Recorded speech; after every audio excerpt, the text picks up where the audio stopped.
In these crazy times when our brothers and sisters in Palestine are dying, we as Muslims have to unite. We have to come together upon the Quran, upon the way of Al-Mustafa alayhi salatu salam. That is the way of the Ahlul Bayt, the way of the Sahaba, the way of the Tabi'un, the way of the Salaf al-Salihin, the way of our pious predecessors of the past, to come together and hold together with the rope of Allah, this religion of Islam in these times. So from the onset of this video, I want to make this clear. This video is not about sectarianism. It's not about division. It's about unity and honesty. Now, this man made a video about the issue of folding or dangling the hands in the prayer. Now, this video that I'm making is not about the mas'ala itself. If you feel that you want to pray with your hands to your side and you feel that's the correct opinion based on the evidence that you have seen, it's up to you, no problem. That's between you and Allah. I believe with the evidences from the Quran itself and from the authentic ahadith of the Prophet ﷺ and the Sahaba, Ahlul Bayt and others, that the Sunnah is to fold the hands. But I'm not pushing that opinion. I don't believe in dividing the Ummah based on this. I believe even if you pray with your hands down, your salah is still acceptable. You're still a part of the Muslim Ummah. It's not about division. But what I don't like is when people lie. Academic honesty, that's what this video is about. Now, this man made a video which is a response to somebody who pointed out that even in the books of the Shia scholars, it mentions that women should fold the hands in prayer. Now listen to what he says. I said that the folding of the arms in prayer is an innovation that was introduced by Umar ibn al-Khattab during his Khilafah, and have a look at what this Jahil does. So this Jahil shows a narration from Al-Kafi where the Imam said that when a woman stands up for prayer, she should keep her hands over her chest. Wait, what about the men?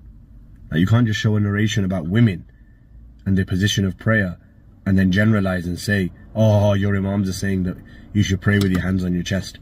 You Umaris are so pathetic, it's actually embarrassing, trying to clutch at straws and use anything. You probably got this from some sort of anti-Shia website, copy-pasted from an article without verifying.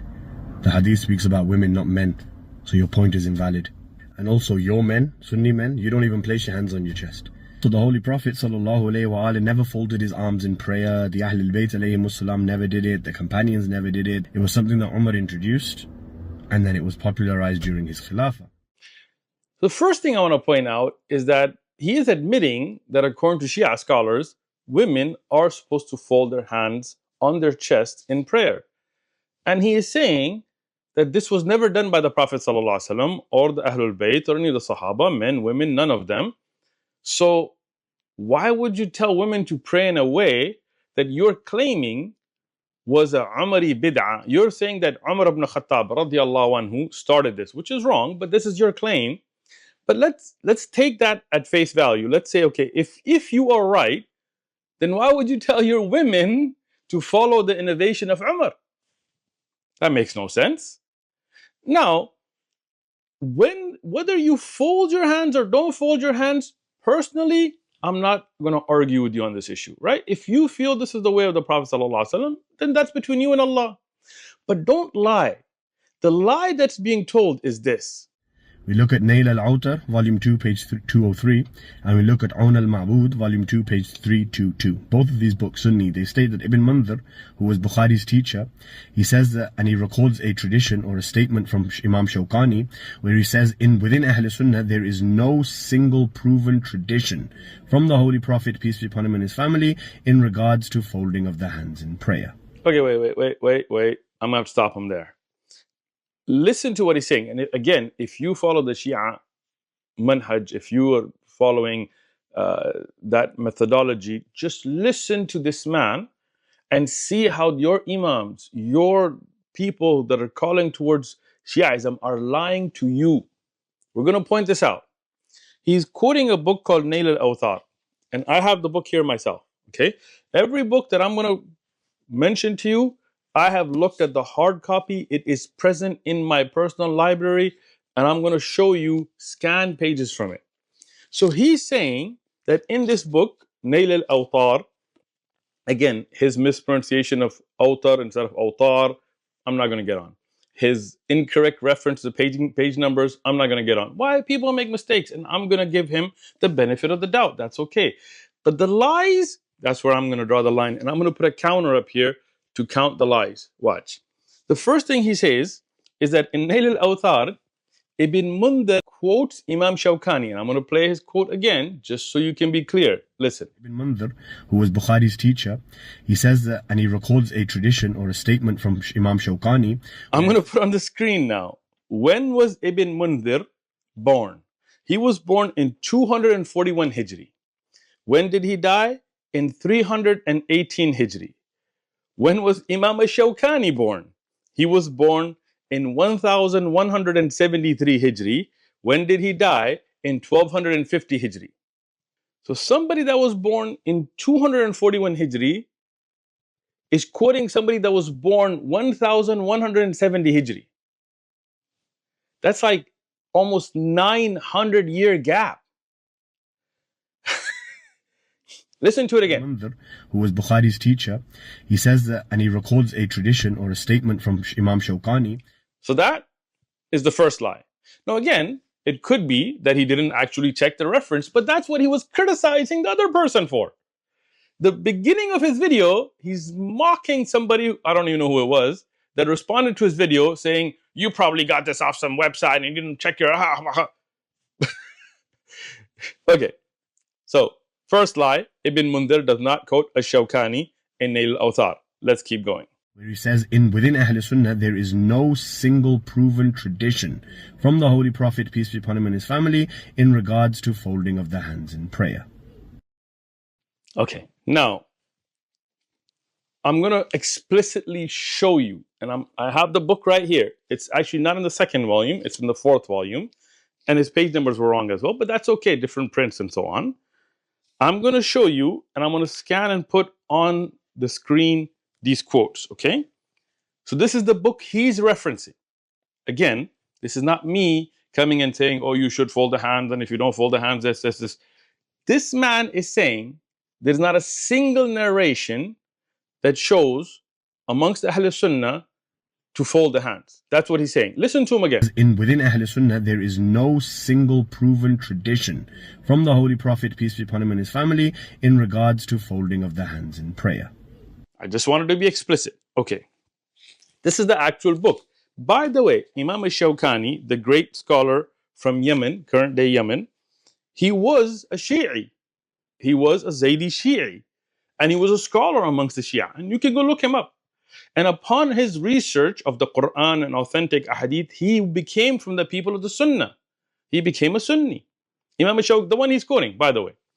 This is his book, Nail al-Awtar, the one that he put on his screen. What does he say? Bab ma ja fi wada' al-yamin ala al-shimali. He has a whole chapter that's dedicated to folding the hands right on the left in the prayer. And he begins with the hadith of Wa'il ibn Hujr radiyallahu anhu, that he saw the Prophet sallallahu alayhi wasallam raise his hands when he entered the prayer. And I'm putting the hadith on your screen for you. And I'm also going to put a link to a soft copy of the book for you to verify. We want you to verify all this, okay? Because we believe in truth, not lies. Okay. So he says that the Prophet ﷺ raised his hands when he began the prayer, saying takbir. Then he entered them into his thobe. Then he folded his right hand on his left. And when he wanted to make ruku', he then raised his hands again, taking them out of his thobe. And then he made ruku'. And then when he said, Sami Allahu liman hamida, he also raised his hand. He mentions this and then says, Rawahu Ahmad. Imam Ahmad has mentioned this in his Musnad. And Imam Muslim, authentic narration from Sahih Imam Muslim. And then he says that Imam Ahmad and Abu Dawood, they also have the narration that Wada'a al-yad al-yumna ala kaffihi yusra, that the Prophet ﷺ would put his right hand upon the back of the palm of the wrist of the left hand in the prayer. Then he also mentioned that An-Nasa'i, Ibn Hibban, and Ibn Khuzaymah in their Sahih, in their authentic narrations, they mentioned the hadith of Hulb from Imam Ahmad, and At-Tirmidhi and Ibn Majah and Ad-Darqutni did as well.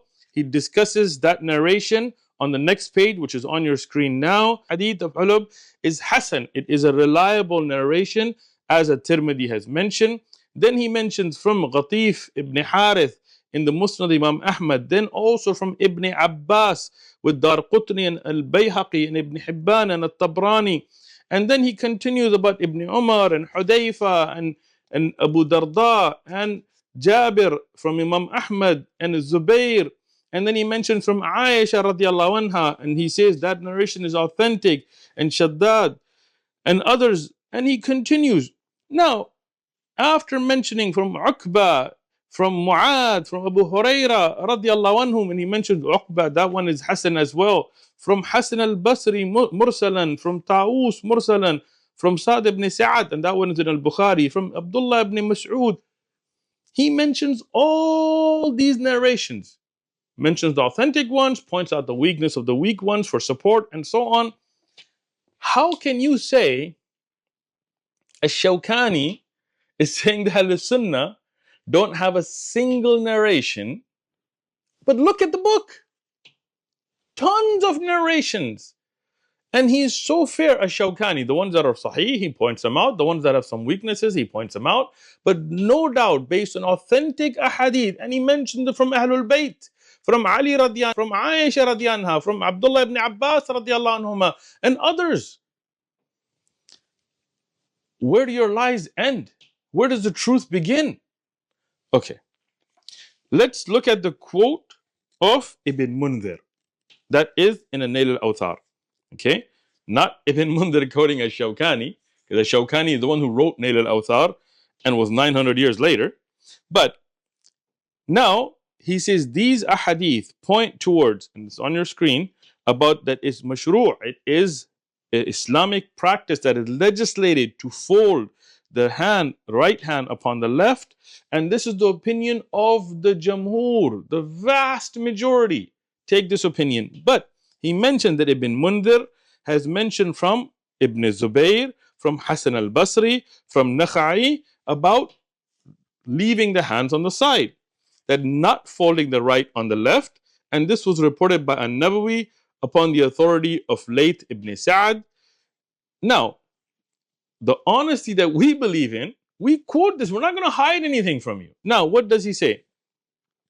He says, Ibn al-Qasim has mentioned this from Imam Malik. Imam Malik, one of the great Imam of Medina, that is also reported from him from Ibn al-Qasim. But he says, Khalifahu, he was opposed by Ibn al-Hikam, who said that Imam Malik believed in folding the hands as well. I've highlighted it, it's on your screen. But then what does he say after that? So the Holy Prophet ﷺ never folded his arms in prayer. What the vast majority of the scholars of Islam, what they depend upon about the mashru'iyah, about the legislation of wada', of folding the hand, are ahadith in this chapter that the Musannaf, which is Abdul Salam Majd ibn Taymiyyah, because Nail al-Awthar is actually an explanation of Muntaqa of Ibn Taymiyyah, not Taqiyuddin, but his grandfather.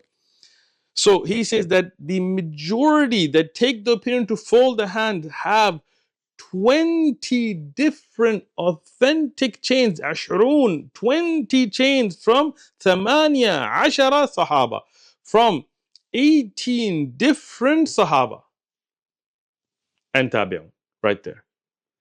20 authentic narrations leading back to 18 different Sahaba from the Prophet ﷺ and from Tabi'un and others. And that's why, this is very, very important. Now, this is the book he quoted. And he said this book says the Sunnis have no narration. Nowhere in the book does it say that. Ibn Mundhir didn't say that. Ash-Shawkani did not say that. Nowhere in the book does it say that. What does he say? Actually, he says that Al-Hafid ibn Abdul Barr, the Maliki scholar, he said that it is not proven from the Prophet ﷺ at all anything except folding the hands. Anything other than folding the hands is never brought from the Prophet ﷺ. This is in the reference that he's giving you and lying to you about. But I've scanned it on your screen. In the same book, he continues mentioning many more ahadith.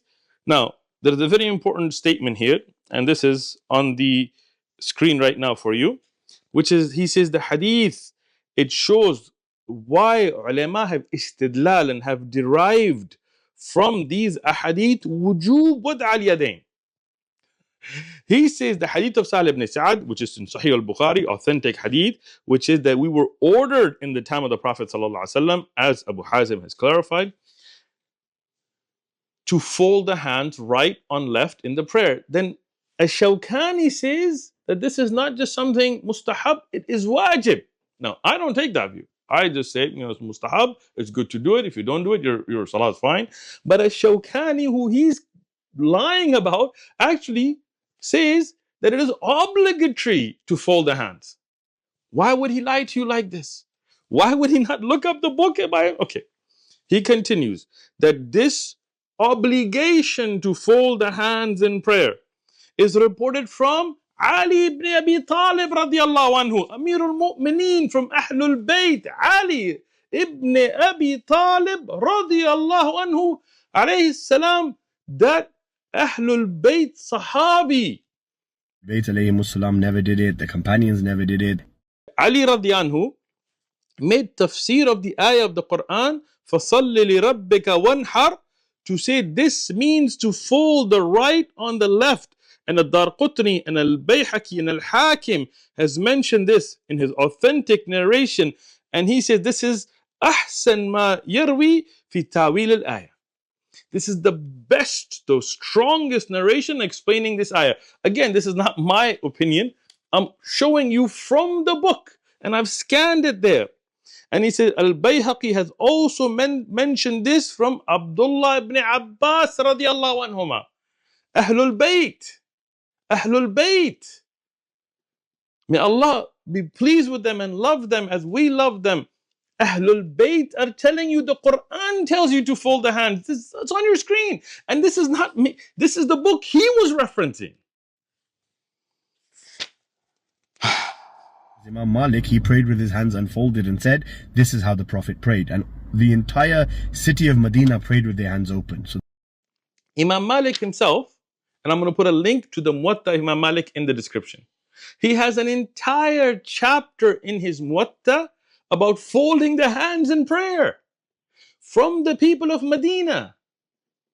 Not a single hadith in the Muwatta, not a single chapter that says dangle the hands in prayer.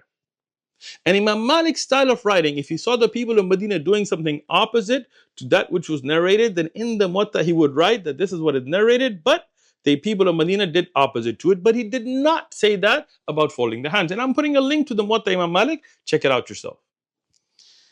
And also, your men, Sunni men, you don't even place your hands on your chest. Imam Shawkani, to end this chapter, he says, from the tafsir of Ali radiallahu anhu, Ahlul Bayt, and Abdullah ibn Abbas radiallahu anhuma, Ahlul Bayt, from the tafsir of Surah Kawthar, that it is to fold the right hand on the left, and this is upon the sadr, upon the chest, upon the nahr. This is Imam Shawkani's opinion, from the narrations from the Ahlul Bayt, not mine. So don't lie to your people. We'll call you out. Then you have the Musnad of Ahmad ibn Hanbal, volume 5, page 93, hadith 20905. It says that the Prophet ﷺ told the Sahaba to pray without folding their hands. As I said, I don't mind discussing narrations and people's opinions, and I respect ikhtilaf ulama. I don't like lies. Now we have the Musnad Imam Ahmad, and I'm going to put the hadith in Arabic and English on your screen. Okay? This is from Jabir ibn Samura radiallahu anhu, where he mentions that the Prophet sallallahu alaihi wasallam came out and we used to say salam by moving our hands. It's not about folding the hands. We used to say salam by moving our hands. And the Prophet sallallahu alaihi wasallam told, when he saw this, he said, why do you tarfa'una? Why do you raise aydiyakum, your hands, when you're saying salam? Just say salam.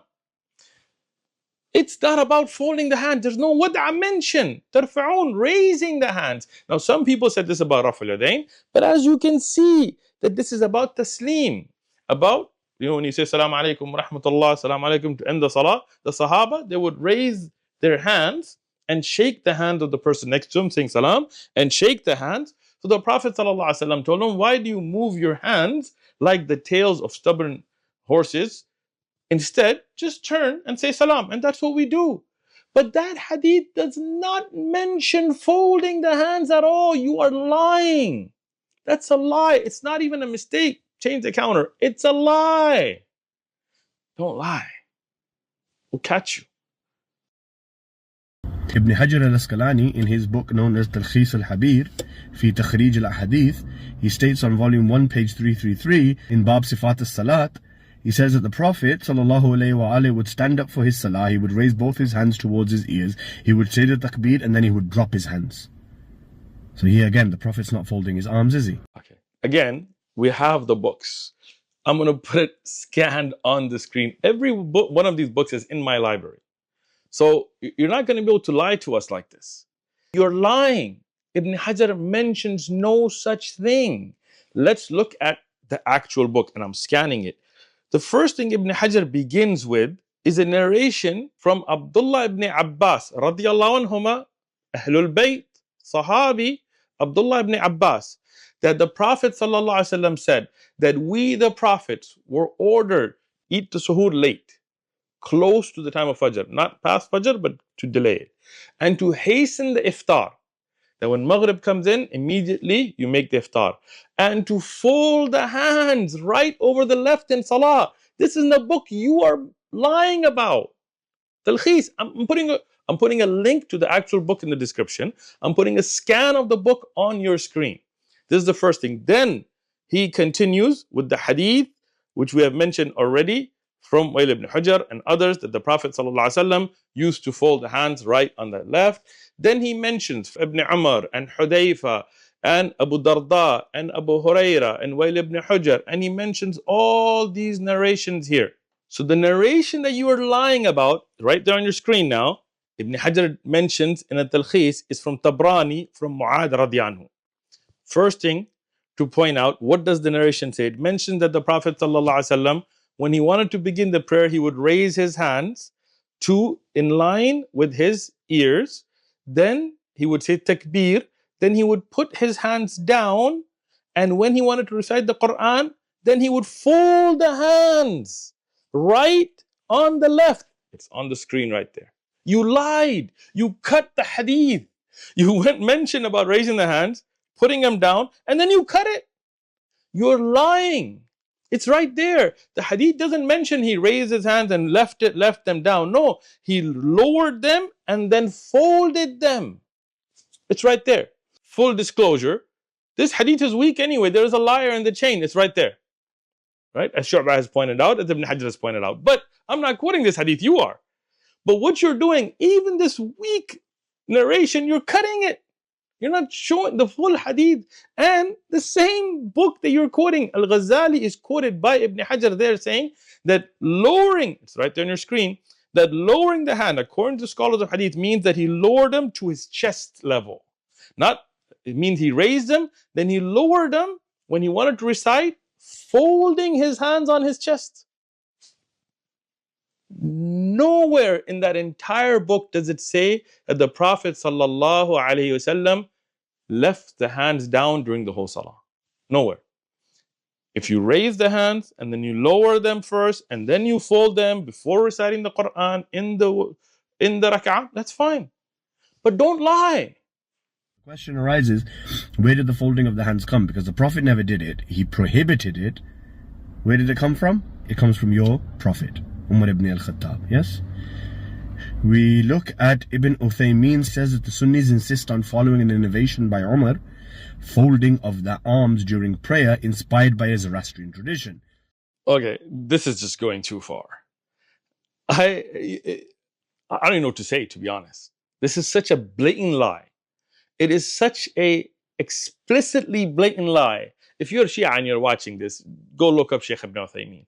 I own in my personal library every printed book of Shaykh Ibn Uthaymin, from his Sharh al-Mumti', from his explanation of Riyadh al-Salihin, from his explanation of Bulugh al-Maram, from his bigger books, his tafsir of the Quran, to his smallest explanation of a small poem. I own every single one of his printed books. Everything that I could, from the Hashiyah of Rawdat al-Murbi' and so on. Everything that has been published from him, his fatwa, everything is in my personal library. And I went through every single one of them under this chapter. And nowhere does Shaykh Ibn Uthaymin ever say that. That is an absolute blatant lie. And I challenge this man to bring where he found Shaykh Ibn Uthaymin saying this. It is a lie. He is lying. Look at that counter. He is continuously lying to you. Look, I'm going to prove. This is Sifat al-Salah, the description of the prayer of the Prophet ﷺ by Shaykh Ibn Uthaymin, the one that he's quoting. In that book, what does Shaykh Ibn Uthaymin say? And the scan is on your screen. Shaykh Ibn Uthaymin, the one that he's lying to you about, in his book that I'm holding in my hand, that I've scanned and put on your screen, that I'll put a link to in the description as well. He says that to fold the hands, this is something that has been proven, the right hand on the left hand. And then what does he say? Where to fold? He mentions ala sadr, on the chest, which is what you said we don't do. Interesting. And he mentioned the narration of Ibn Khuzaymah that is sahih and it was authenticated. And he mentioned that this is the most authentic hadith in this chapter, which is to fold the hands on the chest. What does he say? Then he says, what is the hikmah? What is the wisdom behind it? He says, it is an obedience and following of the Rasul ﷺ. You're saying Shaykh Ibn Uthaymin said the Prophet ﷺ never did it, and Ali didn't do it, and Ahlul Bayt didn't do it, and Umar came up with this. But this is not what Shaykh Ibn Uthaymin said. You're just lying.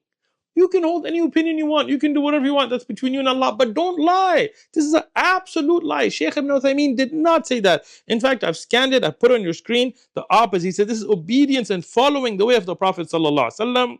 And the believer should follow the way of the Prophet ﷺ and leave whatever the Prophet ﷺ forbid us from. And then he says this is a way of showing humbleness in front of Allah subhanahu wa ta'ala in the prayer. He mentioned that to be another wisdom and so on. Shaykh Ibn Uthaymin, you're a liar. Absolute lies. Look, no doubt from the evidences we've shown today, from the Quran itself, as the tafsir of Ali ibn Abi Talib radiallahu anhu, Abdullah ibn Abbas radiallahu anhuma, there are references for folding the hands. From the authentic ahadith of the Prophet sallallahu alaihi wasallam, and so many of them, it is established the Prophet sallallahu alaihi wasallam, folded the hands in prayer. From the Sahaba, from the Ahlul Bayt, as Imam al-Shawkani mentions that 20 different chains from 18 different Sahaba prove that the Prophet ﷺ and the Sahaba and the Tabi'un, they folded the hands in prayer. But if you don't fold your salah, it's fine. I'm not dividing the ummah. All I'm saying is don't lie to the ummah. Don't lie.